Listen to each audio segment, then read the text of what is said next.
Hey guys, tonight we're going to take a long, slow walk into the shadows.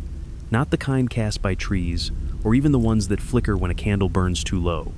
No, these are the kind of shadows that live in bedrooms, behind closet doors, beneath the bed you think is empty, the kind of dark that feels aware. We're talking about the Boogeyman, a figure so widespread, so timeless, he doesn't need a face, doesn't need a name, because he already lives in our heads. In that tight-chested stillness you felt as a kid when your foot dangled over the side of the bed, in the breath you held when your closet creaked open on its own. In that one night you swore you saw something at the edge of your room but told yourself it was just your imagination.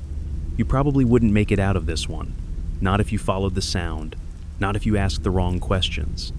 So, before you get comfortable, take a moment to like the video and subscribe, but only if you genuinely enjoy what I do here.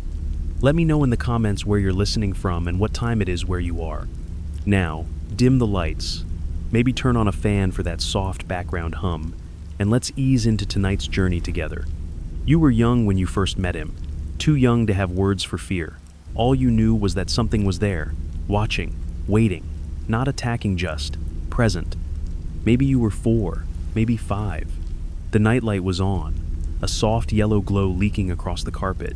Your stuffed animal was tucked under one arm, and yet your eyes wouldn't close. Not fully. There was a shape in the room. You told yourself it was a coat on a chair. Then it moved. Everyone has a boogeyman story. Some are dramatic things falling off shelves, shadows moving in hallways. Others are quiet, just a sense, an instinct. A tension in the room when you're alone, and the silence goes a little too deep. Your parents told you he wasn't real, but they also never let you open the closet at night. There's an odd thing about the Boogeyman, he doesn't really have a look. Some people describe him as tall, faceless, cloaked in darkness. Others say he's hairy, clawed, hunched. Some say he's a skeleton, others, a man in a wide-brimmed hat. But here's the trick, it doesn't matter. The Boogeyman isn't about what you see. He's about what you feel. That uncanny sense that something's just outside your vision, right behind the door, right underneath the bed, just beyond the second blink. In an old house in western Pennsylvania, there's a creaky floorboard in the upstairs hallway that always groans at 8 a.m. The family that lived there in the 60s called it the boogie step, not because the floorboard was haunted, but because when it creaked, everyone knew don't open your door. They said if you peeked out, you might see him. A tall man with a slow gait, no face, just long, knuckled fingers and a soft thud as he passed each door, pausing slightly, as if checking to see who was still awake. And of course, you were awake. Weren't you? That one night. The one you've almost forgotten. You weren't supposed to be. But you were, eyes just barely open, breath quiet, and in the space between blinks, you saw movement. A crouched figure in the corner. Too big to be imagined, too quiet to be real. You didn't scream. You just pulled the blanket up, because somehow you knew he only sees you if you see him first. That's the oldest rule, isn't it? The Boogeyman doesn't attack. He waits. For fear, for awareness, for that subtle invitation that only children give freely when they believe something can be real, even if it shouldn't be. And even though you've grown up now, some nights, your mind goes still just long enough to remember. You reach out to turn off the lamp. The switch clicks. The room goes dark. And for a second, you hesitate. Not because of what's there, but because of what might still be. Waiting. Watching. Just like he always has. He goes by many names. In English, he's the Boogeyman. A word that slides out of your mouth like a dare and ends with a whisper. But he's older than that name. Much older. And in every corner of the world, he has another masca, another whispered moniker, passed from fearful parent to frightened child. In Spain and Latin America, he's known as El Cucuya Hunched, shapeless being that hides in dark spaces and devours children who don't behave. The kind of shadow you don't reason with. You just obey and hope he passes by. In Portugal and Brazil, he becomes O Bicho Papanthe, eating beast. His name alone stings the air. A reminder that not all monsters wear claws and blood. Some are more subtle, more cunning. In Russia, he becomes Babeka, the silent old man who hides under beds and slips into rooms through unlatched windows. His presence is cold, steady. He doesn't speak. He simply watches. And if you move even slightly, he reaches. Then there's Baba Yaga Pear. Perhaps not a boogeyman in the traditional sense, but close enough in her behavior. A witch of the forest, dwelling in a hut that stands on chicken legs. Her legend dances between grandmotherly wisdom and bone-snapping terror. She doesn't just scare children into obedience, judges them. You might make it out of her woods, or you might become part of her fence. Yes, that's a real thing. She fences her yard with bones. Just, for aesthetic. Every version of Hemor serves the same purpose, a warning, a correctional tool, a bedtime lesson, a living boundary between good and bad, between safe and unsafe. The boogeyman isn't just a monster. He's a mirror, showing you what happens when you drift too far outside the rules. In the Philippines, there's the pugo, a headless figure that hunts at night, particularly after naughty children who sneak out past bedtime. He doesn't make a sound when he moves, just the whisper of branches and the sudden absence of birdsong. He doesn't need to chase. Children simply vanish. The air turns cold, and the silence lasts too long. In Japan, the concept of the boogeyman is less centralized but equally chilling. There's the Namahage, a demonic creature in northern Japan who comes down from the mountains each winter, banging on doors, shouting, "Are there any naughty children here?" Dressed in straw and red masks, the Namahage aren't spirits, they're men in costume. But that makes it worse, because the fear is real.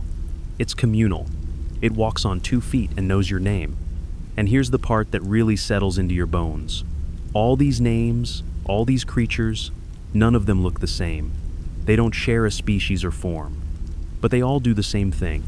They wait. They punish. They arrive when children break a rule and only when night falls. Which begs the question, how did so many cultures, so far apart, create the same concept?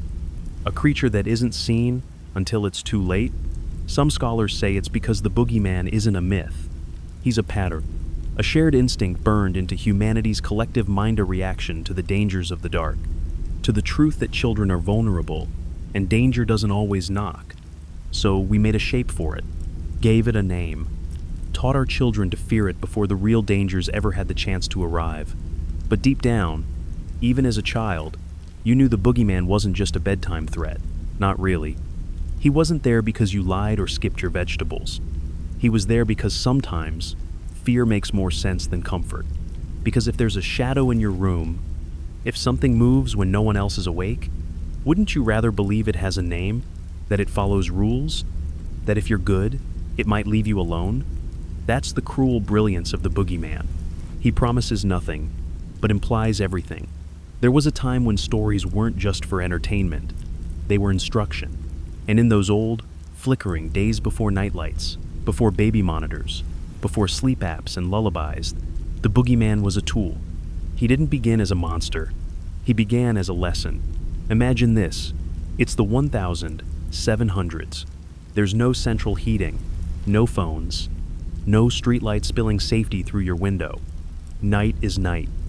Your parents don't have time to read bedtime stories. They're exhausted, trying to keep a fire going, to keep wolves away from the livestock, to make sure you don't eat something poisonous out of curiosity. So when you start misbehaving, sneaking out, refusing to sleep, pushing boundaries, what's easier? A long explanation or a simple whisper? If you don't lie still, he'll come for you. The earliest written references to boogeyman figures date back centuries. In England, buggy was an old word meaning something frightening or spectral, eventually mutating into bogey or bogeyman. In German-speaking regions, der Buhmann was said to creep silently through houses looking for disobedient children. And in France, le croque-mitten, literally, the mitten cruncher would eat you if your fingers weren't tucked safely under the covers. Nice and subtle, right? Just your average reminder to keep your limbs in bed so you don't get munched. These weren't just bedtime threats, they were behavioral reinforcements. The boogeyman kept kids from wandering into dangerous woods, approaching strangers, or playing near rivers and wells. Because the real monsters were wild animals, unstable terrain, or people with bad intentions. But try explaining all that to a 5-year-old. Much easier to say, don't go past the tree line. The boogeyman lives there. Of course, the line between cautionary and cruel gets thin. Some parents use the boogeyman too freely, too harshly, and it stopped being a guardrail and became a punishment, a weapon. You may even remember a moment like that, a threat too sharp, a warning too personal, a night you couldn't sleep because someone told you he'd get you if you didn't behave. And the worst part? No one ever explained what he would do. That's the brilliance of it. The boogeyman doesn't have a rulebook. He doesn't have an origin story carved into stone. He doesn't appear in holy texts or epic sagas. He exists in suggestion. And that's what makes him so effective. He becomes whatever you fear most. And if you fear not knowing well, congratulations. He's already here. There's an account from a small village in Northern Ireland in the 1800s. A young boy had gone missing, and when the villagers found his footprints leading to the river's edge, the parents didn't say it was the current that took him. They said it was the bugbear, a cousin of the boogeyman, known for dragging disobedient children into bogs. Was it true? Probably not. But in the months that followed, no child went near that river again. Not once. And that's the root of it all, isn't it? Control. The boogeyman became a leash made of fear, a way to hold children back from the dangers they couldn't yet understand. But the leash didn't disappear when you grew up. It just changed shape. You stopped calling it the boogeyman, started calling it anxiety, paranoia, instinct, that feeling when your chest tightens, walking alone at night, when you hear a floor creak and freeze, when your gut says, "Don't open that door." You don't say his name anymore, but your body remembers. And sometimes, late at night, you still hesitate.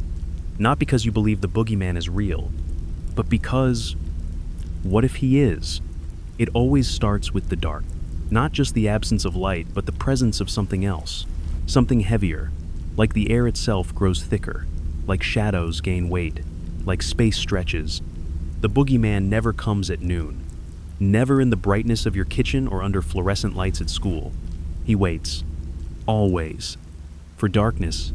Because darkness is the one condition he seems to require. Ancient cultures believed night wasn't just a time of day, it was another world entirely. The sun fell, and with it, the barriers between the known and the unknown thinned. Spirits slipped through. Demons stirred. And somewhere in the folds of that twilight, the boogeyman crept in too. He didn't need a name then. He was just the dark itself. There's a belief in Old English folklore that nighttime is a kind of contract. When you close your door, blow out the candle, and say good night, you're agreeing to not look, to not challenge what might be in the shadows. But if you do, if you test that pact, that's when things change. That's when the boogeyman steps forward. It's a comforting lie, isn't it? That he only comes for children, that adults grow out of him. But that's not how it works. You don't outgrow fear. You just give it different furniture. It used to be a closet door left ajar. Now it's the hallway light flickering for no reason. It used to be a shape beneath the bed. Now it's a figure across the street that disappears when you blink. The darkness never stops asking questions. And the boogeyman, he's every answer you're afraid to hear. There's an obscure tale from a remote village in Hungary. The boogeyman there is called Árnya Kimberta, Shadow Man. He doesn't appear in human form. He appears when light is weakest, just after sunset, just before dawn, in the blind spots of candles and the outer edges of firelight. The story goes that one family tried to beat him by leaving their lanterns burning all night. But the shadows he used weren't outside the house. They were inside them, behind their eyes, in the corners of their dreams. Psychologists have long studied the human fear of darkness. Turns out it's not the dark itself we fear, it's the inability to detect threats. The unknown, the invisible, that hair-raising sensation when you know your surroundings, but can't see them. And in that gap between certainty and perception, the boogeyman thrives. He doesn't need to make a sound. He just needs you to wonder, is something there? Back when you were little, remember how the room changed after the light turned off? The same toys, the same bed, the same posters, but now the teddy bear looked wrong. That shadow near your bookshelf felt deeper. The ceiling fan blades looked like arms. And even when you pulled the blanket over your face, the feeling didn't leave. It only paused, waited, like something was holding its breath alongside you. There's a strange phenomenon reported in some sleep studies: presence hallucinations. People waking in the middle of the night paralyzed and convinced that someone is in the room. They can't see him, can't hear him, but they know, with a certainty that chills the spine. They don't say it out loud, but the unspoken idea hangs in the air. He's here. And the darkness, it lets him in. It's not just the lack of visibility, it's the invitation. A room with no light is like an open gate, a signal to things that don't belong in daylight. Things like the boogeyman. Because what are you really afraid of? That he's not real? Or that the darkness has always known your name? You don't always see him. Sometimes you just know. A shift in the air, the stillness of the room, a slow, creeping awareness, like your skin knows something before your mind does. That's one of the oldest traits ascribed to the boogeyman as a hunter, not as a predator, but as a witness. He doesn't attack. He observes.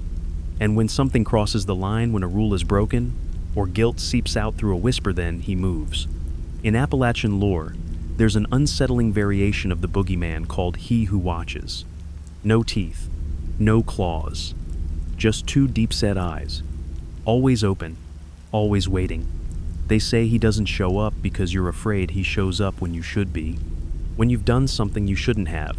It doesn't have to be a big wrong, just enough to stir guilt, tell a lie, betray a friend, break a promise you swore you'd keep. And when the guilt sets in, that's when the watching begins. They say he doesn't arrive with footsteps or doors creaking. He's just there, in the corner, in the mirror, in the back seat of your car, just past the edges of the dome light.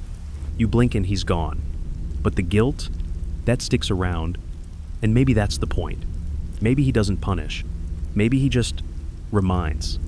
There's a chilling account from a girl in Oregon who, as a teenager, shoplifted a handful of candy bars from a small-town gas station.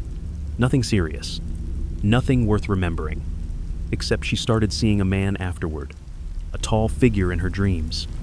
Standing at the end of the street, in the corner of the classroom, across the hall outside the bathroom door. Never speaking. Just watching. It lasted 3 years.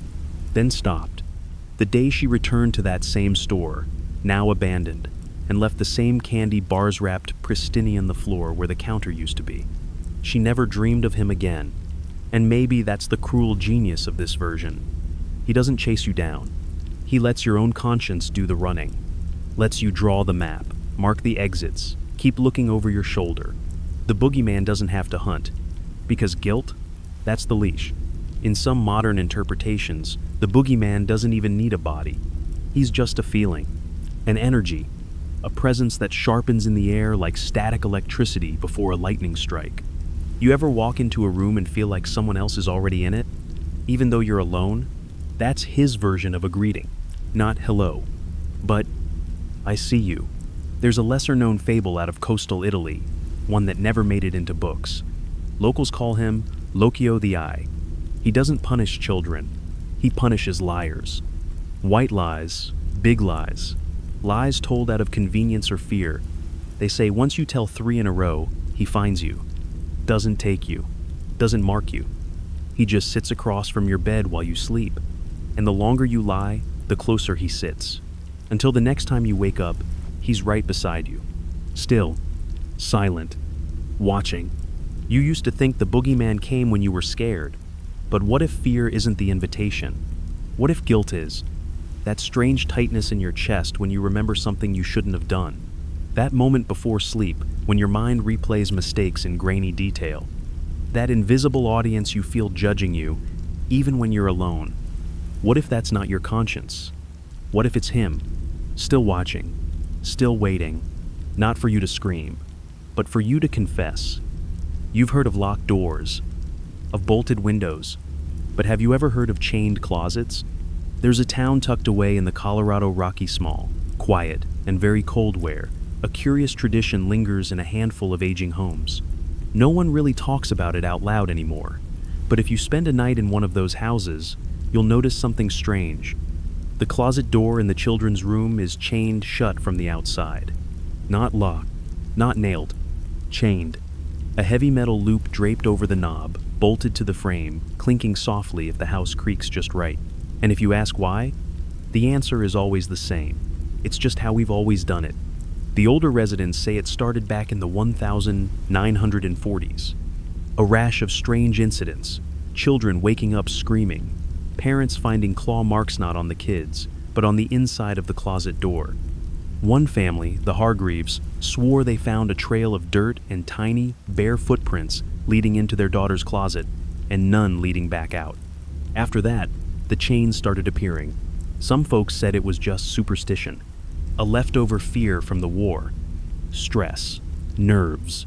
But the chains stayed, and they're still there, even in homes no one lives in anymore. One former resident, now in her 70s, said her parents would warn her every night, "You can keep the door open or the light off, but never both, and never unchain the closet." She never asked why, because once she did, and they just looked at each other in silence. Here's where the legend twists. In this town, the boogeyman doesn't enter from outside. He's not crawling through the window. He's not hiding under the bed. He's already in the room. He lives in the closet, not behind clothes, not behind boxes. He's between things, in the crease between the coats, in the sliver of space between the door and the frame. He doesn't need to open the door to step out. He needs you to open it, just a crack, just once. The kids in town used to dare each other, one night with the chain off, just to see. One boy, Lucas, last seen in 1983, did it, just once. His parents thought he'd run away. The door was still chained when they checked. No signs of struggle, nothing broken. But later, his sister admitted the truth. He'd taken the chain off before bed. He'd wanted to see what happens. All they found the next morning was a small handprint on the inside of the closet door, smaller than Lucas's. People like to mock this kind of thing, call it rural myth, mass delusion, the kind of story that keeps kids in line and makes parenting easier. But the chain? That's real. Still there, rusted now, still cold to the touch, still clinks when the wind pushes through the hallway at night. There's an eerie belief tied to this version of the boogeyman that once the closet opens for you, even once, he becomes part of your home. You'll start hearing him. Not at first, just soft breathing, maybe creaks, maybe whispery hums.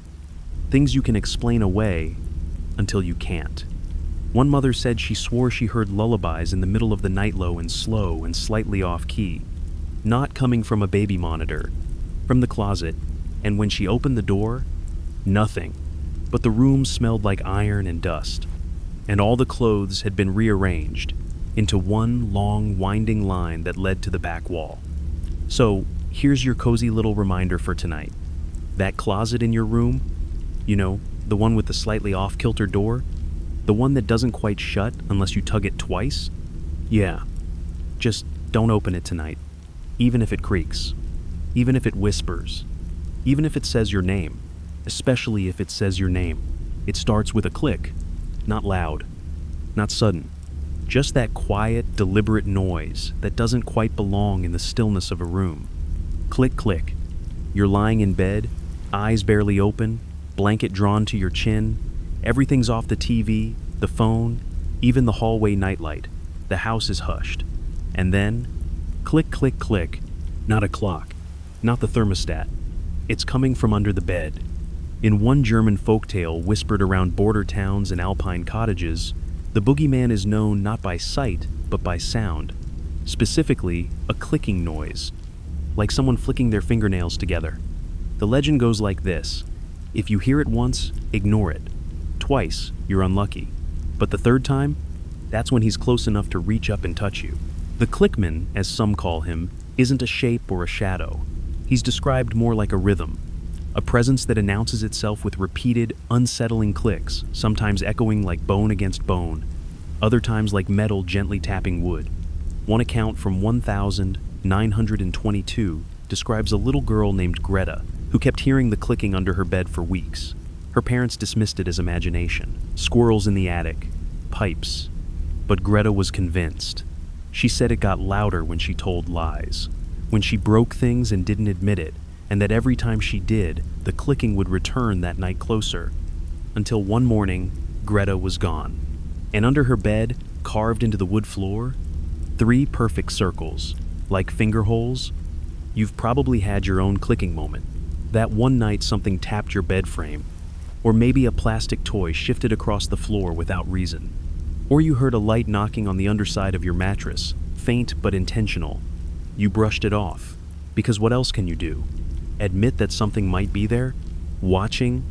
Waiting? Clicking? There's a theory passed around in late-night internet forums, barely documented, but often repeated, that the boogeyman in this form isn't trying to scare you. He's trying to mimic, to learn. The clicks? They're him practicing your movements. The way you tap your pencil when you think. The way you crack your knuckles. Tap your nails. Bounce your heel against the floor. He listens. He copies. He waits until he gets it right. And when he does, that's when you stop noticing it altogether, because it sounds like you. Some skeptics blame the clicking on common sleep phenomena, hypnagogic hallucinations, auditory distortions, even tiny muscle spasms echoing through the bed frame. But that doesn't explain how the sound always seems to move. From the corner, to the wall, to directly beneath your spine. It doesn't explain the stories where children wake up with bruises they didn't go to bed with, or the pets that suddenly refuse to go near the bed, or the little scratches on the inside of wooden drawers, in homes with no mice. In one modern version of the legend, the boogeyman can't enter your room unless you respond to the clicking. Say something, a whisper, a shush, even a breathy, nervous, "What was that?" That's the trigger. Not because he needs permission, but because now you've acknowledged him, and now he knows. You heard him. That's all it takes. They say the best defense against the clicking is silence. Complete, perfect stillness. No breathing too loud. No shifting. No daring to look. Because if you can stay still long enough, if you can endure those 3 clicks without reacting, he'll lose interest. He's testing you, and you passed. But if you react, if you flinch, or speak, or look down at the floorboards, that's when the hand reaches out. That's when the clicking stops. Because now, he's inside the silence, and you'll never hear him coming again. There's a version of the boogeyman quietly persistent and curiously consistent across regions that doesn't come for the innocent. No, he comes for the guilty. You might think, that's better, right? Surely it's less terrifying than a shadowy creature snatching sleeping children at random. But then, you remember guilt isn't always loud. It doesn't come with sirens or warnings. Sometimes it just lingers, soft and silent. And in this version of the tale, the boogeyman can smell it. In older Romani folklore, there's a whispery figure called Karavashka, which loosely translates to "he who sees the stain." They say he appears not in childhood bedrooms, but at the foot of the guilty man's bed. Not every night, just the ones where regret slips through the cracks. Didn't mean to lie? Didn't mean to cheat? Didn't mean to leave someone behind? He doesn't care. He comes anyway. And he doesn't touch you. He waits. There's a campfire tale from somewhere in rural Missouri, passed down through generations, about a boy named Marcus who stole from a neighbor's shed. A harmless prank, or so he thought. A wrench and some old cans of paint. No one saw him do it, but that night, the air in his room felt thick, like cotton in his lungs, like something was watching. The next morning, he had scratches down his arm. Just 3. Shallow, precise. He returned the stolen items the next day. But the watching? That never really stopped. This variant of the boogeyman doesn't dwell in shadows or closets. He lingers in reflection, in glances at windows, in mirrors, in the darkened screen of your phone when it's turned off and you catch your own eye and something else behind it. You convince yourself it's stress, fatigue, but your skin feels colder, the room heavier, because you know what you did, and now so does he. There's an odd little detail that appears again and again in these stories. The breath on your neck. Not a breeze, not airflow. A warm, intentional breath. When you're brushing your teeth, when you're alone in a room, when you're staring into space, and something just behind you seems to inhale, long and slow, as if tasting the air. Psychologists might call it projection. A physical response to internal guilt. That your mind invents a watcher because it needs someone to blame. But folklore? Folklore says the boogeyman is the watcher, that he's always existed not to punish children, but to balance the scale. He's the thing that can't be lied to, the thing that waits until your walls are down and your mind is still. Then he appears, not to take you, just to remind you that he knows. Some say he leaves a mark, not physical, but perceptual. Once you've seen him, truly seen him, your world shifts. Shadows stay longer than they should. Whispers sound more like voices. Guilt gets heavier, like wet fabric pressing against your ribs. And the most unnerving part? No one else sees him. You can cry, scream, point, but the room's empty, to everyone but you. There's an obscure tale from Istanbul that claims this boogeyman walks through keyholes, that he passes between spaces so small they shouldn't exist. That guilt shrinks him, guides him, and once he finds you, he doesn't knock. He enters. No warning, no sound, just presence. So ask yourself tonight quietly, without saying it out loud. Is there anything you regret? Anything you've buried? Anything you're hoping no one remembers? Because he might, and he doesn't need to scare you. He just needs to see you. Some say the boogeyman doesn't just visit. He stays, not as a figure hiding under the bed or lurking behind the curtain, but as something woven into the house itself. He becomes the draft in the hallway, the step that creaks when no one's walking, the bathroom light that flickers for exactly 3 seconds every Thursday at 2:17 a.m. The house doesn't feel haunted. It just feels aware. There's a tale out of Newfoundland where an old cottagenever officially abandoned, yet unclaimed for decades, was known as the Breather's House. Locals said you could hear it from the road at night. Not voices, not footsteps, just slow, rhythmic breathing, windows fogging, walls creaking in and out like lungs. No one lived there, but it was always warm inside, and every single door was locked from the inside. In this variation, the boogeyman isn't a visitor. He's a tenant, a resident of places long forgotten, empty homes, unsold apartments, guest rooms no one wants to sleep in anymore. He's not tied to people, but to spaces. And once a space remembers him, it doesn't forget. They say if you spend too long in one of these places, you start to notice the little things. Furniture facing the wrong direction, outlets with too many plug marks, a coat hanging in the closet that doesn't belong to you, water dripping, even though no one's used the sink. And if you leave, he might follow, but only if the house lets him go. There's a lesser-known belief from Eastern Europe that the boogeyman doesn't haunt places at random.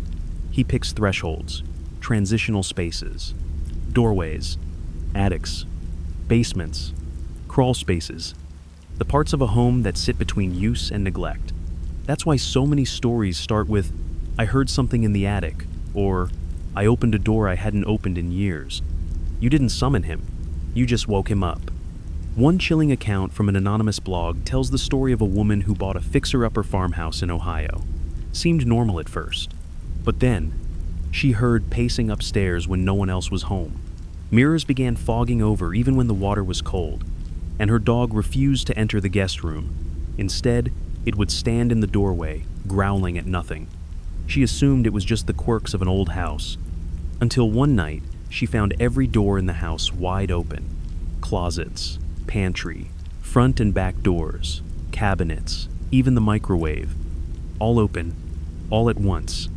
An old man in her neighborhood told her the house was known locally as a watcher's house. Not haunted, not cursed, just inhabited. By him, the boogeyman of the frame and floorboards. The one who doesn't need to speak, because the house does it for him. With knocks, with groans, with slow, deep breaths that come from behind the drywall. Some theories suggest this version of the boogeyman is the oldest, that before he was a legend whispered to children, he was something closer to a spirit of place. Not evil, just observant. A being that forms when fear and silence linger in the same spot for too long. And when he forms, the house remembers, even if you don't. So tonight, as you lie in bed and listen to the settling sounds of your own home, pay attention to what feels familiar, and to what doesn't. Is that creaking from the pipes? Or is it from the walls breathing? Are the shadows shaped like your furniture? Or like someone standing just a little too still? And if the hallway feels colder than usual, well, maybe the house is just adjusting. Or maybe it's adjusting to you. Let's talk about mirrors. They've always had a strange role in folklore tools of vanity, windows to other realms, portals to the soul. But in Boogeyman lore, mirrors become something much more unsettling. Not reflective, revealing. There's a lesser-known variation of the Boogeyman in South American legend, El Hombre del Espejo, the man in the mirror. He doesn't live in the glass. He lives behind it. And he can only step through when your reflection forgets to follow your movements. Let that settle for a second. The belief goes like this. When you stare into a mirror long enough, there's a chance, just the tiniest crack in reality, that the thing you're seeing isn't you anymore. It looks like you. It moves like you. But then it doesn't. It's off by half a second. It blinks too slowly. Its smile lasts just a little too long. And that's when you know you're not alone anymore. Children in certain Brazilian towns are told to never stare into a mirror at night. Not because it's haunted, because it learns. The longer you stare, the more your reflection remembers what you do, how you act, how you breathe. And when it finally knows enough, it wants out. There's a curious thread that floats around online forums, supposedly fictional, probably. It's called the 3-blink test. Here's how it goes. Stand in front of a mirror. Stare into your own eyes. Blink 3 times slowly, deliberately. If your reflection blinks back in perfect rhythm, you're fine. If not, don't break eye contact, because the moment you do, it's free. In mirror folklore, the Boogeyman doesn't attack from under the bed or the closet. He waits in duplicity. He becomes a version of you that doesn't quite match. That moves slightly offbeat, and once you notice, the switch has already started. There's a local legend from a tiny village in Romania where mirrors were turned toward the wall every night before bed, not for decoration, for protection. The villagers believed that the Boogeyman called Umbra, or the Shadow, could not cross into the physical world unless he was invited through a looking glass. And your eyes? They were the invitation. They said if you looked into your own eyes at night, especially during a lightning storm, you risk something ancient looking back. Not copying, not mimicking, judging. Ever catch your own reflection moving just slightly differently? A head tilt too sharp, a blink you didn't mean, a smile that wasn't quite yours. You tell yourself it's the lighting, the angle, your mind playing tricks. But that's the thing about mirrors. They don't lie. They just show you what's already there. And sometimes, what's waiting. In this version, the Boogeyman doesn't need to come from the dark or crawl out from under the bed. He waits in daylight, in bathrooms, in car mirrors, in the selfie cam you forgot was on. And the moment you look too long, that's when he starts learning. Because your reflection doesn't need to be perfect. It just needs to be close enough.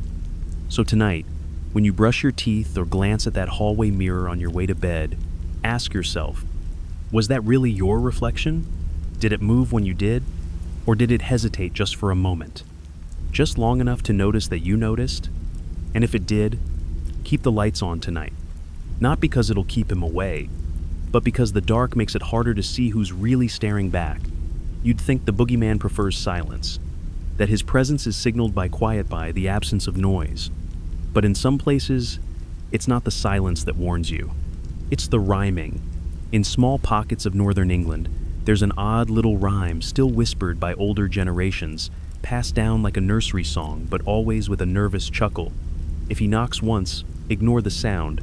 If he knocks twice, don't turn around, but knock number 3. Don't wait. Don't plead. Run to the light or you won't be free. No one remembers where it started. No one sings it out loud anymore, but everyone remembers it, especially when something taps on the window. This is the Counting Man variant of the Boogeyman, a version who comes with sound, with rhythm, with rules. He doesn't chase or crawl. He knocks. Once. Twice. Then you. Always in 3s. Never a 4th. In a mountain town in Vermont, a woman tells the story of a winter night when she heard knocking on her bedroom wall. Not from outside. From the inside. It happened at 3:33 a.m., a perfect hour for folklore to come alive. The first knock was faint. The second was sharper. She waited for the third. And when it came, every clock in her house reset to midnight. even the ones not plugged in. She moved out the next day. Why 3? Why always 3? Some say it's mocking the Holy Trinity. Others believe it's an old folkloric pattern: 3 wishes, 3 trials, 3 knocks. It's just enough to make you question what's real, to hesitate, to wait for something that shouldn't come. There's a lesser-known belief tied to this variation, that the counting man only knocks when you're already marked. Not by anything you've done, but by what you've ignored. He visits people who've sensed something wrong and turned away. People who've heard cries in the woods and stayed silent. Who felt a cold draft and pulled the blanket tighter instead of checking the door. The knocks are his way of saying, I noticed that you noticed. This form of the boogeyman doesn't need a name or a face. He's a pattern, a rhythm. He comes to remind you that some sounds don't mean nothing. That tapping, that knocking, it's not the house. It's not the wind. It's not the cat. It's him, waiting to see if you follow the rules, or if you get curious. Some folks say the best defense is to never respond to repeated sounds in sets of 3. 3 scratches, 3 knocks, 3 slow drips from the sink that only happen when you're alone. Ignore them. Don't count them. Don't acknowledge them. Because if you do, the boogeyman knows you're listening. And if he knows that, he knows where to knock next. So tonight, if you hear something knock, unsaddle over. Twice pull the covers tighter. But if you hear that 3rd knock, don't move. Don't breathe. And whatever you do, don't answer. Because if you do, well, you might find out what comes after knock number 3. Not all boogeymen look like shadows. Some wear your face. There's a version whispered about in the cold corners of Scandinavia called the Bittingen roughly, meaning the replacement. This boogeyman doesn't hide in closets. He doesn't wait under the bed. He walks into your life during the daylight when you're distracted and slips into your routine like he's always been there. And the terrifying part? He doesn't replace you. He replaces someone you love. You might not notice it at first. Your brother, maybe, laughs a little too long at a joke. Your mother suddenly forgets your birthday. Your best friend starts calling you a nickname they've never used before. Small things. Innocent things. Until you realize their smile doesn't reach their eyes anymore. Their hugs are just a little too tight. Their footsteps too heavy for the floorboards you grew up on. The old belief is this: the boogeyman doesn't just punish bad children, he punishes neglect. Forget someone long enough. Ignore the people you say you care about. Miss the signs. And he steps in, not with claws, not with teeth, with familiarity.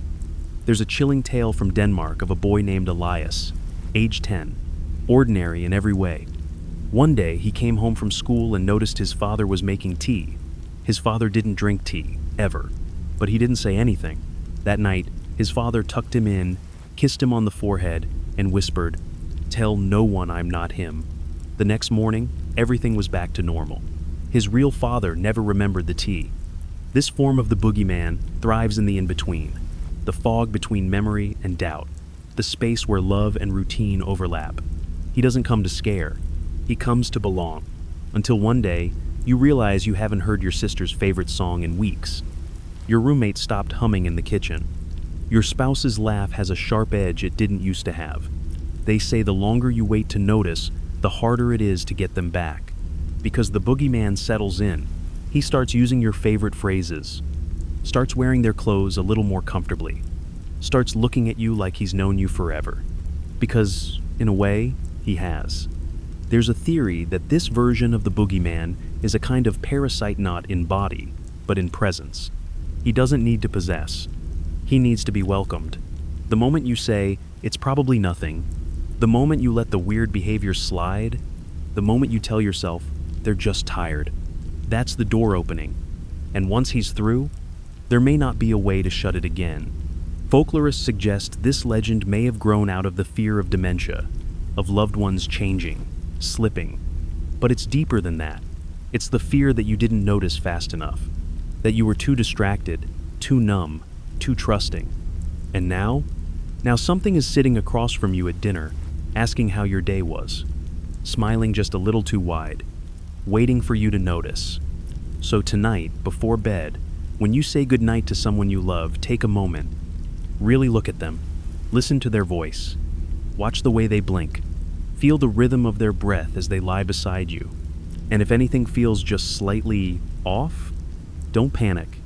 Just remember what they always used to say when you were little. If you think it's me, ask me what only I would know. Because if they hesitate, it's not them anymore. You've heard of nightmares, but have you ever had a borrowed dream? One that didn't feel like yours? A setting you've never been to? A memory you don't remember making? A voice that speaks from just behind your shoulder, though no one's there? That's where this version of the Boogeyman waits. Not under the bed, not in the shadows, but in your sleep. In Appalachian folktales, there's a whisper of a creature known only as the dream stepper. They say he walks the edge of your sleep, never stepping fully in, never leaving entirely, just pacing, watching, waiting for the moment when your dream dips into something uncertain. Not scary, not violent, just wrong. A hallway that loops, a familiar face with unfamiliar eyes, a house that's almost yours, but with one extra door you don't remember. And behind that door, him. Always him. Dream Stepper doesn't show up with screams. He doesn't chase. He invites. They say he offers something in the dream, a bargain, a phrase, a locked box with your name etched into the top. And the moment you accept upon it, answer him, even speak back, you wake up, but something feels heavier, the room colder, the shadows sharper, and the worst part, you'll dream of him again, sooner and sooner, until the dreams stop being dreams. One woman wrote anonymously about a recurring dream she had for 3 years. Always the same. She's standing at the bottom of a stairwell, the lights above her flickering.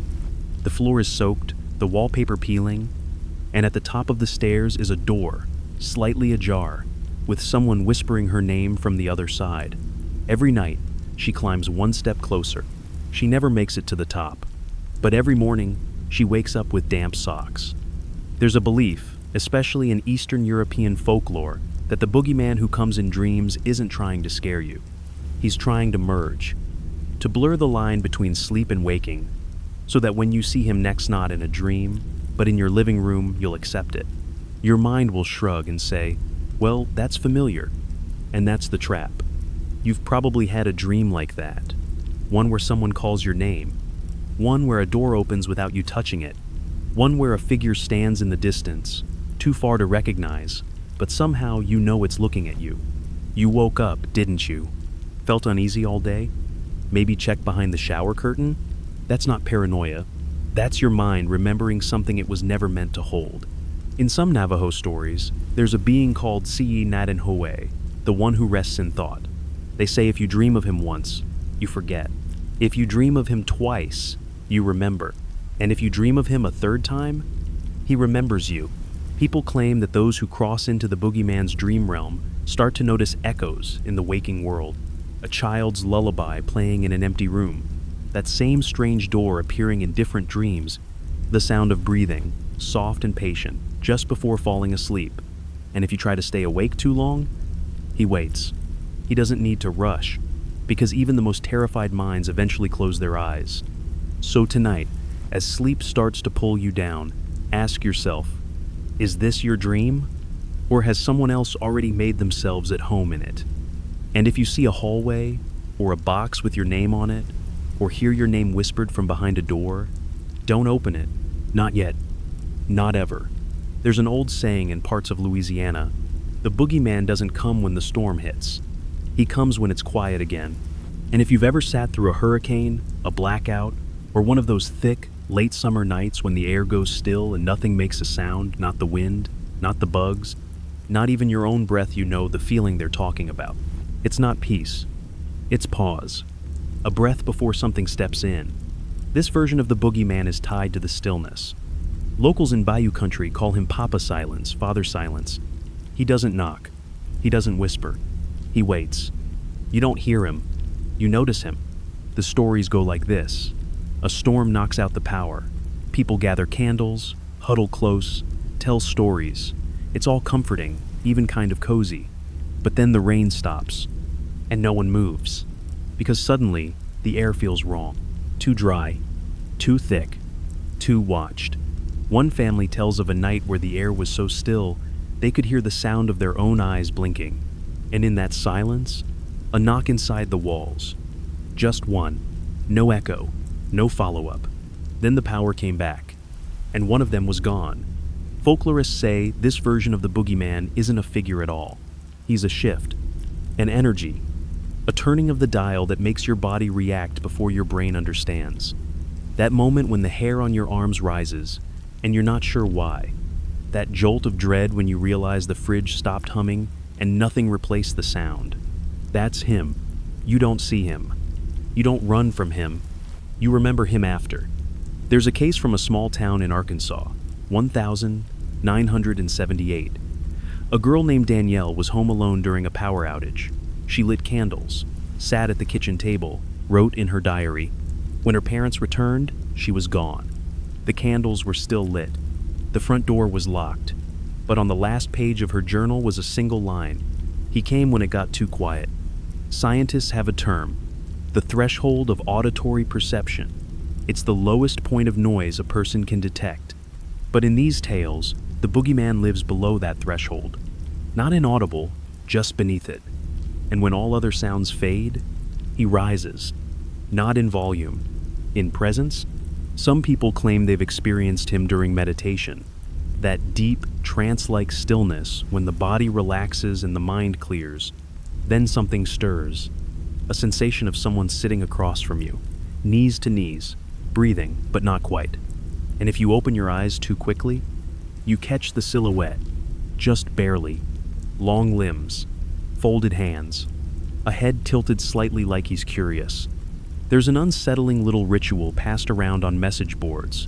Not recommended, obviously, but it exists. Wait for a thunderstorm. Turn off everything. No lights, no phones. Sit in complete silence after the storm ends. If the silence shifts, if it feels wrong, you're not alone. Speak out loud, I hear you. People who've done it say nothing happens at first, but the next time you're alone, you notice the silence differently. And sometimes, it notices you back. So if the power ever goes out and you're sitting in the hush afterward, no music, no talking, no hums or creaks or taps, and it suddenly feels like the world has stopped listening, that's your cue. Don't speak, don't move, and whatever you do, don't break the silence, because it isn't empty, it's full. In some versions of the boogeyman legend, he doesn't arrive in the dark. He doesn't need to, because you bring him with you. There's an eerie belief, mostly found in remote Scandinavian fishing villages, that the boogeyman isn't a being. He's a stain, a sort of spiritual residue that clings to people, homes, even object sand once he's attached. He's nearly impossible to shake. They call it skugmerkt, which roughly translates to shadow-marked. You don't feel it right away, but others do. It usually starts with someone saying you've changed, that you look tired, even if you're well rested, that your laughter feels rehearsed, that your presence makes the room heavier somehow. It's not an insult. They don't even know why they said it. But once they do, you'll notice something following you in mirrors. Something standing just behind you in reflections. Not distinct, but always there. Not moving, but never gone. This boogeyman doesn't chase. He doesn't lurk. He rides. He becomes part of your routine, your shadow, your sleep. And the longer he's with you, the more you forget who invited him in. Maybe it was that abandoned building you snuck into with your friends. Maybe that old jacket you thrifted from the store with no name above the door. Or maybe you just stood in the wrong spot, too long, during a foggy evening walk. It doesn't take much. He doesn't need much. Just a moment of invitation. One woman in Alaska claimed she picked up an antique mirror at a garage sale. It was beautiful, etched with delicate gold trim, heavy, old-world design. But after she brought it home, her dog refused to enter the room where it hung. Her plants started wilting. And every night, she woke up at exactly 4:09 a.m. No sound, no dream, just the feeling of someone standing at the end of the bed, watching, waiting, breathing. She sold the mirror a month later, but the 4:09 wake-ups never stopped. In this variation, the boogeyman isn't bound to fear. He's bound to attention. Look at him long enough, acknowledge him, feel him, and that's it. You're marked. He doesn't torment everyone the same way. Some hear soft tapping. Others hear their own name, whispered from across a crowded room. A few feel something press against the back of their neck while they're alone in the shower. And when they turn around, nothing. But the pressure never quite leaves. There's a peculiar debate around this version you'll find in online forums that discuss cursed objects and haunted places. The question is simple. Can you pass the boogeyman on to someone else? Some say yes, that you can give the mark away. Leave the mirror in someone else's home. Gift the object that carries him. Tell the full story to someone who listens just a little too closely. But the risk? If they don't truly believe, he comes back, twice as strong, twice as hungry. There's a rumor about a cursed cassette tap-eyes, a literal tape, the kind no one uses anymore. It's said to contain nothing but white noise. But if you listen to it with headphones, deep enough into the static, you'll hear breathing. And then, your name. Those who've heard it report sudden nausea in silent rooms, reflections that twitch, shadows where shadows shouldn't be. Only 3 copies were ever made, and 2 are unaccounted for. So tonight, ask yourself gently, have you been feeling watched lately? Have the lights flickered more than usual? Has a favorite hoodie or keepsake ever felt wrong to touch? Like it's colder than it should be? Heavier than it used to be? Maybe it's nothing. Probably it's nothing. But if you lie down tonight and wake at exactly 4:09, don't open your eyes, because he never left, and he's closer now than he's ever been. There's a quiet part of every town, the place no one talks about, but everyone avoids. An alley that never dries. A playground where the swings move when there's no wind. A back road lined with houses that always seem empty, no matter the season. You know the kind. Locals whisper, it's just a weird spot. But sometimes, that weird spot is where the boogeyman sleeps. This version of the legend calls him the rooted one. Unlike the wandering shadows or the whispering dreamwalkers, this boogeyman doesn't move around much. He stays planted bound to a location, like a deeply buried tick. His presence seeps into the soil, the walls, the air itself. And those who wander too close, they carry a little bit of him back with them. There's a tale from a neighborhood just outside Detroit, a cul-de-sac that was never finished.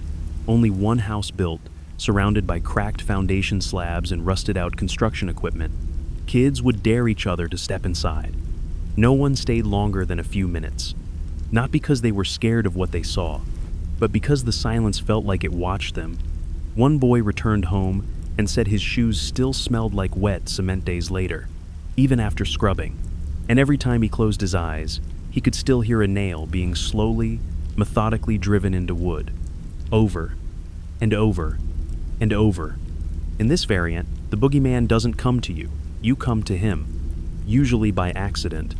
Some forgotten path in the woods, a back door that shouldn't open, a crawl space you never noticed before. People report feeling watched without seeing anything, hallucinations of movement in their peripheral vision, disorientation in places they know well, like walking upstairs and ending up somewhere unfamiliar. These aren't tricks of the mind. These are Ekoshi's way of pulling you slightly off course, step by step, until you forget how you got there.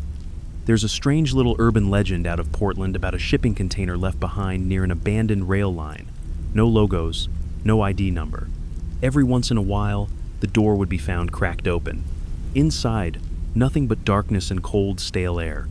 A few dared to step inside. Not far, just a few feet. Some claimed to hear scratching.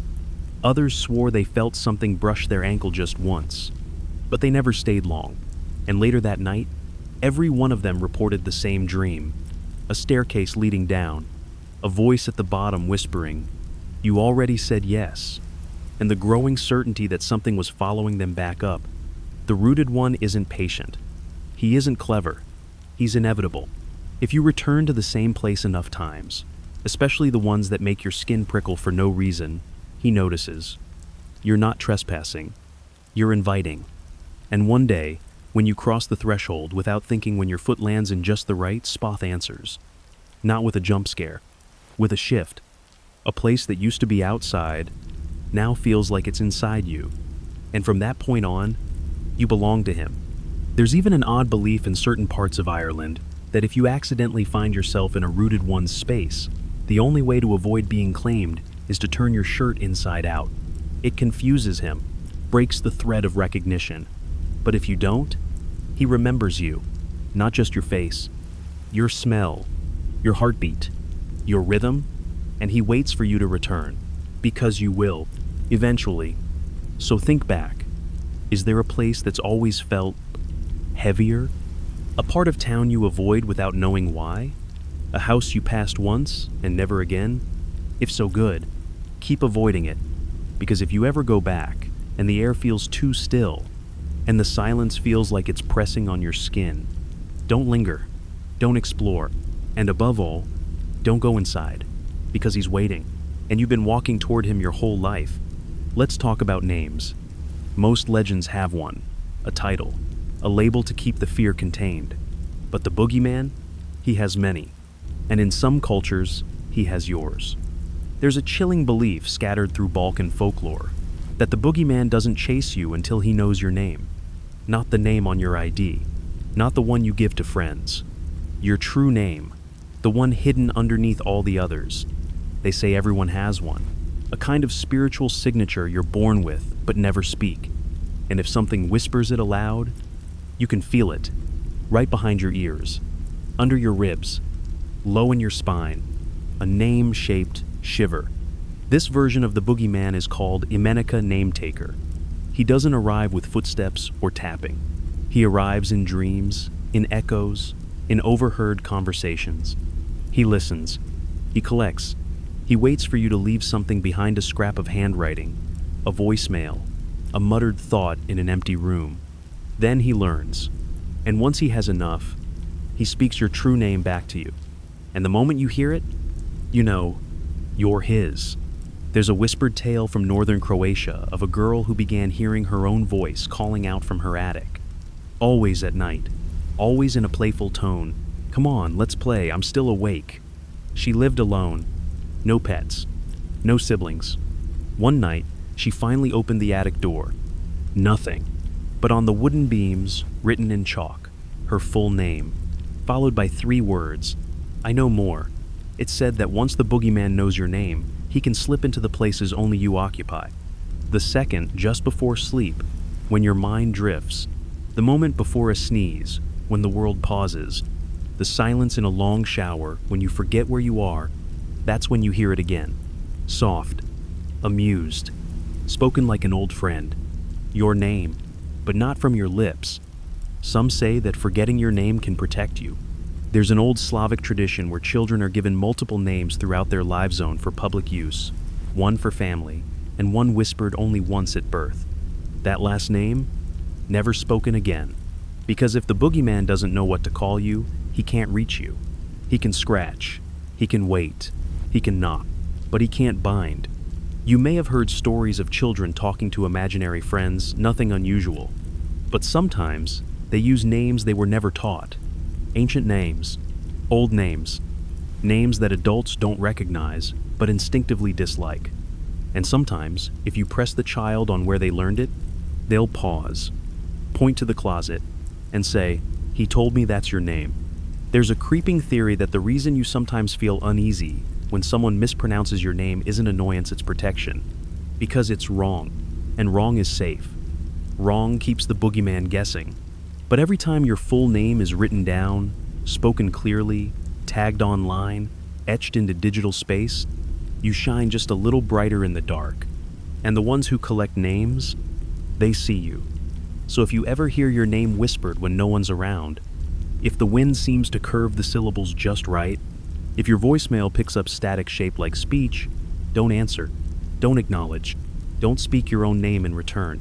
Because once you do, the boogeyman won't need to find you. He'll already be there, behind you, smiling. Because now, he knows who you are. You probably think you know your house. Every creak in the floorboards, every rattle of the pipes, the soft hum your fridge makes when everything else is still. It's comforting, in a way, until the sounds change. Just slightly, just enough. That's when he knows it's time to move in. This version of the boogeyman doesn't enter with force. He settles, quietly, patiently, in the walls, in the crawl space, in the half-inch gap between the cabinet and the floor. He doesn't take up much room at first. He just needs a corner, a little space, and your permission. Some people say you invite him without realizing it, by leaving certain windows cracked just a little too long, by ignoring a foul smell you can't trace, by waking up at 3:00 a.m. and walking straight to the window without knowing why. That's the call and answer. He knocks in ways that don't sound like knocking, and you answer in ways you don't mean to. In Japanese folklore, there's a spirit known as the Tenemith Hand Eyes. Blind-faced but all-seeing, it slides under doors and between floorboards, searching for still, sleeping breath. Its cousin in Boogeyman lore is similar. He's not interested in people who are loud, busy, moving. He wants the ones who sit still, the ones who don't check that sound behind the drywall, the ones who sleep with earbuds in, even when it's too quiet. He likes being unnoticed. There's a curious tale out of a small Nebraska town. A man buys a house. Nice neighborhood, quiet, old, but charming. A few nights in, he hears footsteps in the attic.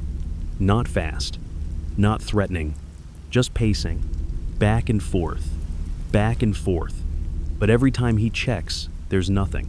He calls pest control. They find nothing. He installs cameras. Still nothing. Until one morning, the camera catches himself climbing the attic ladder in his sleep. Only, he doesn't remember doing it. And when he watches the footage closely, frame by frame, he swears, just as he disappears through the opening, he smiles at the camera. This boogeyman builds comfort before he strikes. He starts with a misplaced item here, a familiar smell in an unfamiliar room, a door that won't quite stay shut. Then, repetition, the same noise, the same cold spot, the same dream again and again, until you stop questioning and start adjusting. There's a superstition from parts of Eastern Europe. If your home develops a new sound, something not tied to plumbing, wind, or wood, you should mimic it once. Just once. Echo it. And if it stops immediately, that wasn't a house sound. That was him. And now he knows you heard him. Some believe the boogeyman uses your own rhythms to enter. Your bedtime routines. Your patterns. Your rituals. The way you always turn off the lamp at the same time. Brush your teeth for the same number of strokes. Check the locks in the same order. He watches. He learns. And then one night, you'll wake up and realize the lamp's already off. Your toothbrush is wet. The locks were checked, but not by you. You'll tell yourself you're just forgetful, that your mind's playing tricks. But the truth? He's already moved in. And the house, the one you thought you knew, is starting to feel like his. So tonight, before bed, take a moment. Listen. Really listen. To the spaces behind the walls. To the hush between floorboard creaks. To the hum of your appliances. And if one sound doesn't belong, don't investigate. Don't call out. Just whisper to yourself gently, I know you're here, but this isn't your home. And if he respects you, he might just move on. But if he doesn't, well, make sure your attic ladder is shut tight. And whatever you do, don't watch the playback alone. Some fears are ancient, older than bedtime, older than closets, older than words. And some say the boogeyman isn't just a spirit or a shadow, but a memory, something carved deep into our collective minds. Something passed down, not through stories, but through instinct. They call this version the primal one. He has no shape, no voice, no name, but he's there, in the moment a campfire flickers too low, in the stillness before dawn, when even the birds are silent, in the eyes of a deer that looks over its shoulder and bolts for no reason you can see, because something remembers. Anthropologists have argued that some fears are evolutionary. We fear the dark, not because of what it hides, but because once long ago it didn't just hide things. It brought them. And this boogeyman is said to be one of those original fears.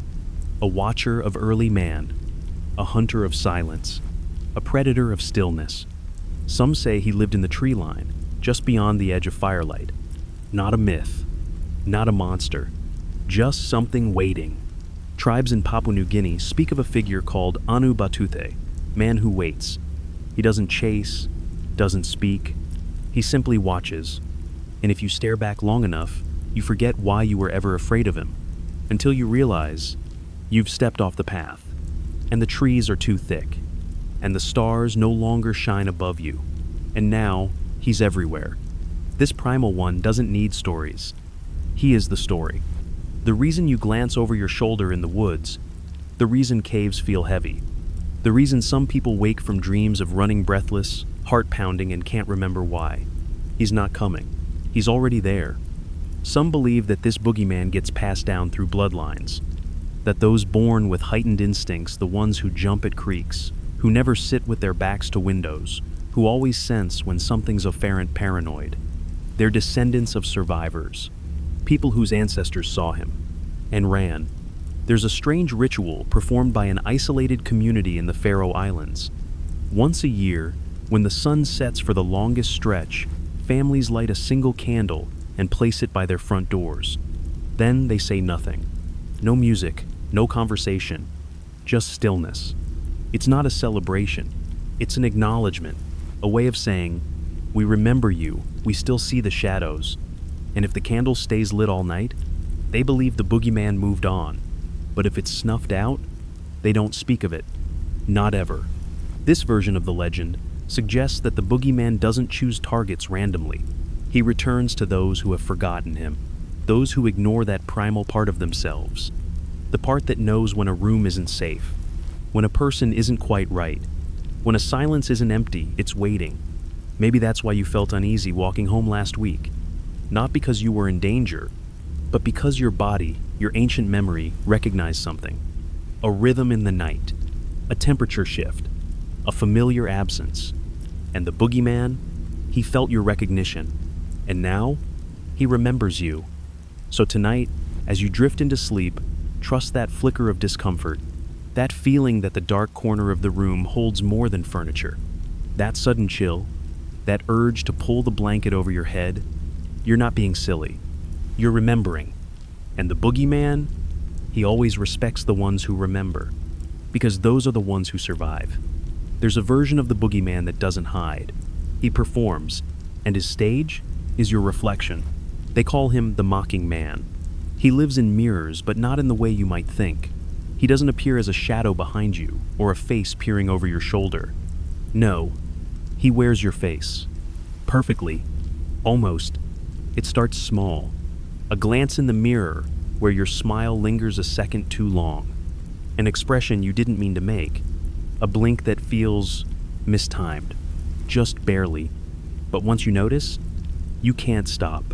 You watch yourself brushing your teeth, but the motion doesn't feel right.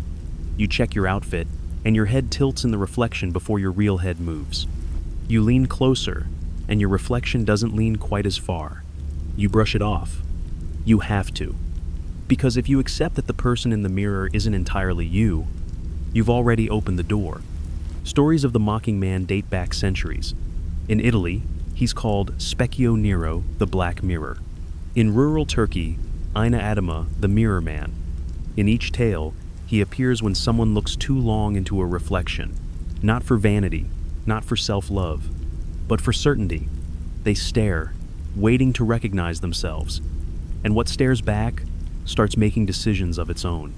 One unsettling account comes from an art student in Ohio. She painted self-portraits weekly for a project, dozens of them, all drawn from memory. But midway through the semester, her portraits started looking wrong. Not grotesque, not monstrous, just off. Subtle distortions. Eyes spaced slightly differently, a smile too straight, cheeks lifted just a bit too high.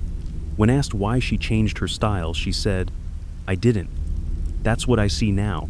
There's a theory that this version of the boogeyman is trapped, that the mirror is his prison, and mimicking your every move is the only way he remembers how to be real.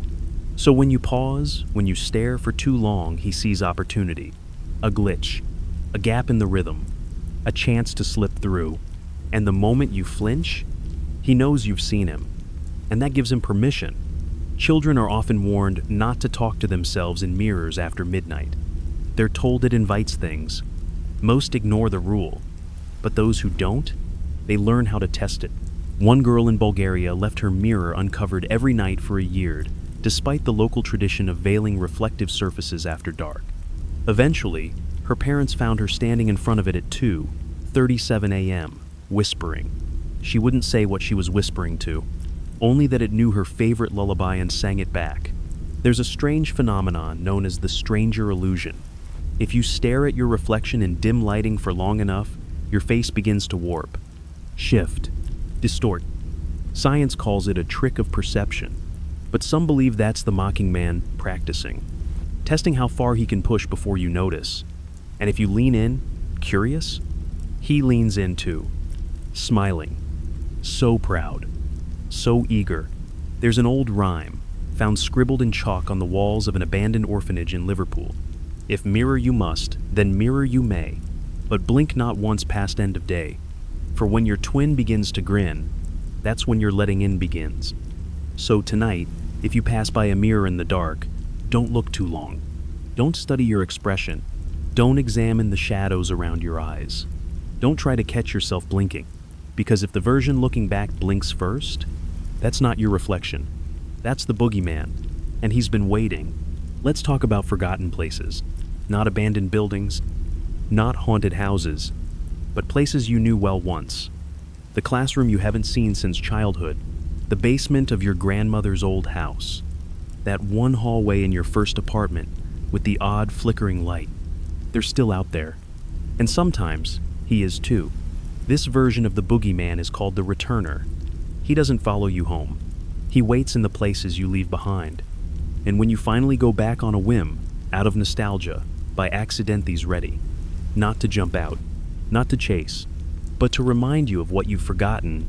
It's said the returner feeds on memory, not by erasing it, but by twisting it. You walk into a room that once made you feel safe, and suddenly, it's wrong. The walls are a little too tall. The colors are duller than they should be. There's a hum barely audible just below hearing, and a smell, faint but familiar. Dust, metal, something burned. He doesn't need to scare you. He just needs to change the room, so that when you leave, you question yourself. Was it always like that? There's a widely shared tale online about a college student who returned to her childhood ballet studio after 10 years. She found the building still standing boarded up, graffiti on the windows. But she slipped inside. Dust everywhere. Mirrors cracked. Ballet bar rusted over. And on the floor, her old pink ribbon shoe, right where she remembered losing it, tied perfectly, still warm. She left in a panic, and for weeks afterward, she kept hearing music in her dreams, soft piano scales, and always, just before waking, 5, 6, 7, 8. The returner doesn't need to haunt a place. He becomes it. He turns memories into traps. And when you linger too long, when you try to relive what once felt safe, he welcomes you. But you don't leave whole, just close enough. In some African traditions, spirits of the forgotten are said to inhabit thresholds, doorways, porches, gates, places you pass through but don't stay. They believe if you revisit such a space after many years, you must knock 3 times before entering. Not to ask permission, to warn the spirit you're coming, because if you surprise it, it might mistake you for someone else, someone it's been waiting for, someone it refuses to let go. There's a theory in psychological folklore that the boogeyman lives in liminal spaces, areas in transition, hallways, empty stairwells, airport terminals at 3 a.m. They feel off because you're not supposed to stay in them, but he does. And when you do, he notices, and he doesn't blink, he doesn't speak, he just watches, long enough to be remembered, so that the next time you find yourself in a strange, echoing passage, he's already there, behind you, smiling, like he never left. It's said that if you visit a place from your past and it feels perfectly familiar too, familiar you should leave quickly, because that means the returner hasn't just claimed the space, he's claimed your memory of it, and now, he knows where to find you when you're most vulnerable, when you're nostalgic, when you're lonely, when you wish, even just once, that you could go back. So think carefully tonight about that old building you've been meaning to visit, that trail you haven't walked in years, that room in your mind you return to before sleep.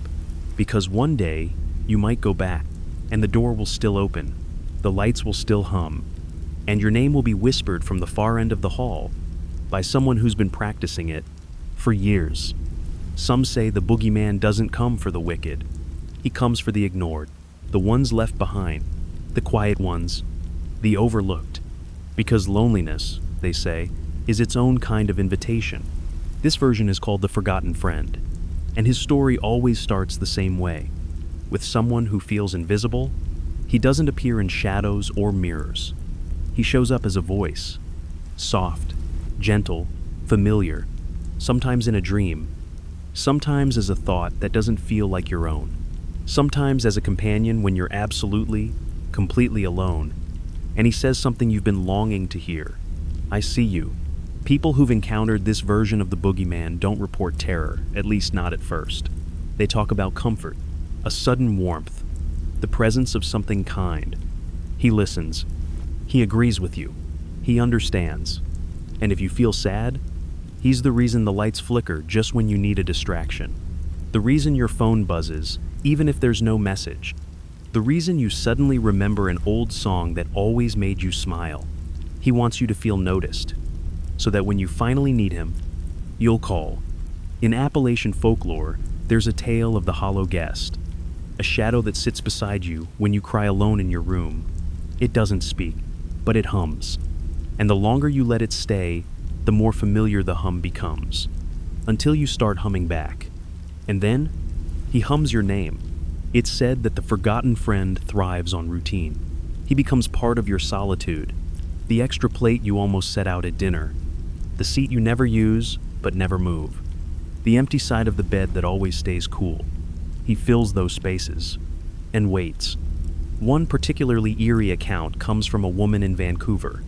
She started noticing her phone would autocorrect certain phrases she never typed.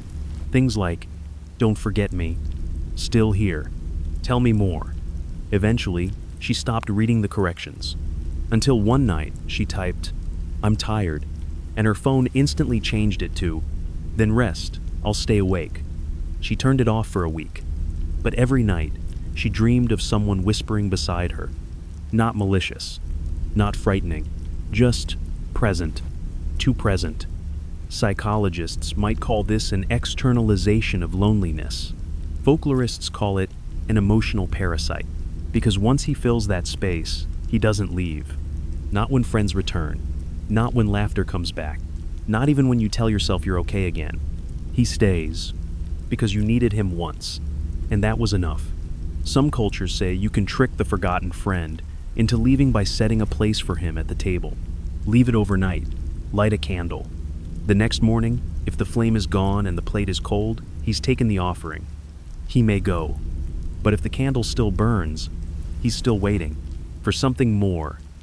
So if you've ever felt the weight of company when no one's around, if you've ever caught yourself talking to the empty air not in frustration, but in conversation, if you've ever woken up with your head tilted as if listening to someone's last word, don't worry. You're not losing your mind. You're not haunted. You're just remembered by something that never forgets and never leaves, especially when you finally stop needing it, because that's when it holds on the tightest. There's a version of the boogeyman who doesn't hide, stalk, or even whisper. He simply waits for the lie. Not a big one, not a criminal one, just the small, harmless kind you tell yourself at bedtime. I locked the door. That noise was nothing. I'm safe. They call him the doubter. He doesn't attack. He doesn't scare. He unravels. This boogeyman is subtle. He shows up in the second guess, the double take, the quiet moment after the lights are out when your brain replays your entire day just to find the one thing that felt off. He's not interested in shadows or bumps in the night. He lives in hesitation. There's an old tale from Prague about a man who hears a soft thud every night at exactly 11 a.m. He checks the door, locked. He checks the window, closed. No explanation. Until one night, he doesn't get up. He tells himself it's fine. And in the morning, his front door is open. His shoes are wet.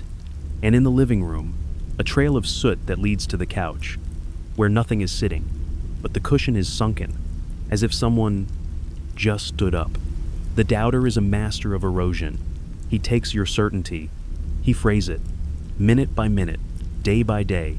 Your keys aren't where you left them. Your alarm didn't go off, even though you swear you set it. Your favorite hoodie feels too tight like it shrunk overnight, though the laundry basket is empty. You tell yourself it's nothing, but deep down, you know he's watching. In Chilean legend, there's a spirit called El Descreído, the disbeliever. It only appears when you deny its existence. The moment you say, I don't believe in that stuff, it starts testing you, not with hauntings, with misalignments, a clock running fast, a door you swore was closed, a light that flickers only when you look away. It doesn't need you afraid, just uncertain. That's where it feeds. There's a creepy phenomenon called reality drift. Victims describe small but accumulating changes in their environment. A photograph where someone's face looks different. Books they don't remember owning. A sound that plays at the same time every night, but can't be located. Most chalk it up to stress. But others say it's the boogeyman, the doubter weaving your reality strand by strand, until you no longer trust your own memory. And when that happens, you don't fear the dark. You fear your reaction to it, because he's blurred the line between real and not. There's even a theory that the doubter is born from forgotten promises. That every time you say, I'll do that tomorrow, and don't, he tightens his grip. Not out of spite, out of expectation, because you've already invited him with that lie, and now he's holding you to it. So if you find yourself double-checking the stove more than usual, if you lock the door, walk away, then return just to be sure, if your own voice inside your head whispers, are you really sure? That's him, not accusing, just confirming. Because if you can't believe yourself, he's already halfway inside. Tonight, when the doubts creep in, when you wonder if that creak was the house or something else, don't fight it. Instead, smile gently and say aloud, you almost got me. He respects that, because the moment you recognize doubt, you take the power back. And the boogeyman, he fades, but only for a while. He's patient, and he knows you'll lie to yourself again. There's a final form, the boogeyman takes one, that doesn't creep in the dark or whisper in your sleep. This one doesn't move at all, because it's already inside you. They call it the inheritor. Not a shadow, not a visitor, but a legacy. Some believe the boogeyman isn't a singular being at all, but a role, passed down like an heirloom, worn like a coat. And if you're not careful, if you listen to the wrong corners of the night for too long, you become him. It starts with protection. You check the locks. You peek into closets. You whisper bedtime comforts to children, even when you're scared yourself. You think you're keeping the fear at bay, but in truth, you're studying it. And bit by bit, you start to understand. There's a story from rural Maine about a man who became known in town as the Light Keeper. He lived alone, no pets, no visitors, but every night he turned on a single lamp in the top room of his house. People assumed he was just eccentric until he passed away, and that's when neighbors noticed. The light still turned on. Every night, same time, no power to the home, no bulbs in the socket, just light. And every so often, in the soft glow of that empty window, someone swears they see him, not sitting, not watching, but standing, as if waiting his turn to leave or pass it on. The inheritor doesn't haunt, he shifts. You begin to notice. Your footsteps don't echo the way they used to. People flinch slightly when you enter a room. Children glance at you, pause, and look away quickly. You're not changing outwardly, but something inside is starting to recognize the dark instead of fearing it.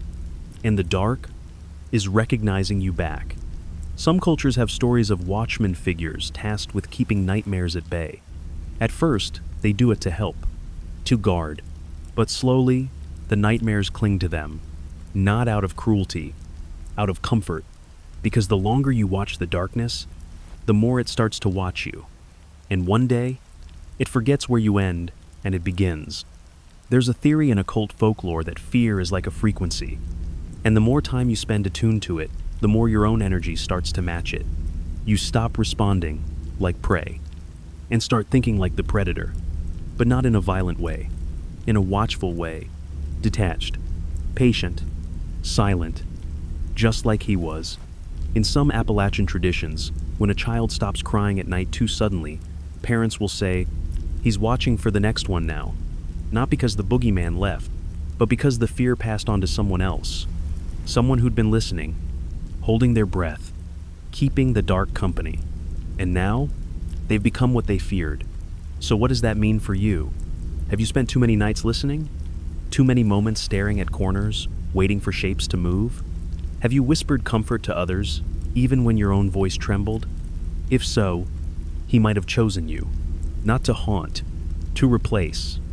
And if you ever find yourself wide awake at 3:33 a.m., standing in a hallway you don't remember walking into, and the shadows part like they know you, and something inside says, "It's your turn to watch," then congratulations. You're no longer afraid of the boogeyman, because you've become the thing the dark respects. But don't worry, you're still you, just a little quieter now, a little stiller, a little more patient, because the next child to whisper your name in fear, well, you'll be there, just as he was for you. And now we arrive at the quietest version of all, the boogeyman that no one talks about, because to speak of him is to invite him closer. They call this final shape the listener, and he's been here the whole time. The listener doesn't knock, doesn't creep, doesn't even watch. He waits, in your pauses, in your silences, in the space between heartbeat and breath. He exists in what you don't say. Some believe the listener is the first boogeyman, older than stories, older than fear itself. He came into existence not through terror, but through secrets, the ones whispered, the ones buried, the ones screamed in dreams but forgotten by morning. He doesn't care about truth or lies. He feeds on what's left out. There's a tale from the Scottish Highlands about a woman who went mute after witnessing something in the moors. For years, she never spoke, until one day, someone asked what she had seen. She replied, simply, "I didn't see him. I heard him stop listening." And she never spoke again. The listener teaches one final lesson. That fear is dialogue. It needs an exchange, a reaction, a name. But when you sit in perfect silence, when you don't fight or flee, scream or deny, leans in, because he's hoping to hear something, just one word, one whisper, one admission. And when he doesn't, he waits. This is why, they say, silence at night feels heavy, because it's shared.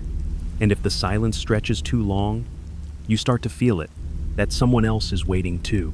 In Inuit lore, there's a spirit called Kalupalek, who lives beneath the ice and listens for children disobeying the rules. Not with anger, with hunger. She hums in the dark, beneath the frozen waters, hoping to hear one misstep, one confession. That's all it takes. Just one crack in the silence. There are people who swear they've seen the listener not as a shape, but as a sensation. The feeling of breath against the back of the neck in a sealed room.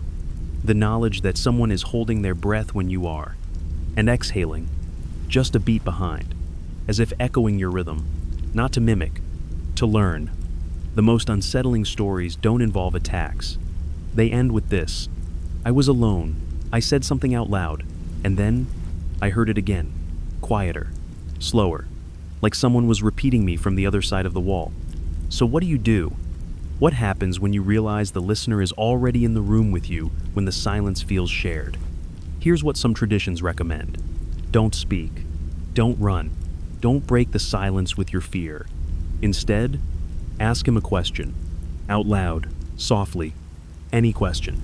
Because he never answers. And silence, they say, is how he tells you he's listening to someone else now. But if he does answer, then the story hasn't ended. It's only begun again, with you. So as we draw this long night to a close, as the shadows still and the air softens, as the last whisper of this tale leaves your ears, understand this: you've listened longer than most. You've made it through, and the boogeyman, he noticed. And maybe, just maybe, he respects you now, not as prey, but as company, the kind that knows how to sit still, how to listen back, and how to leave the story intact. And just like that, the tale softens, the shadows ease, The creaks return to their rightful places in the floorboards, and the dark becomes ordinary again. No whispers, no scratches, no presence pressing in from just beyond the edges. Only breath, stillness, the comfort of knowing you made it through unflinching. You've walked through old homes and empty fields, faced reflections, echoes, footsteps that didn't belong to you. You've heard the names, the voices, the strange and haunting rhythms that shape the boogeyman. And yet here you are, eyes open, mind calm, wrapped in the kind of quiet that feels earned. Because stories don't just end, they settle. And tonight, this one curls into its final corner, like fog returning to the earth, leaving you lighter, a little braver, and a little more aware of the stillness around you. So if something shifts in the dark, if a floorboard creaks with no weight behind it, just smile, because the boogeyman, he's moved on. He always does. And besides, he knows you know better now. Let the breath leave slowly. Let the weight fall from your shoulders. And if you dream tonight, let it be peaceful, because the story is done. And the darkness, it's just a room again. No monsters, just memory.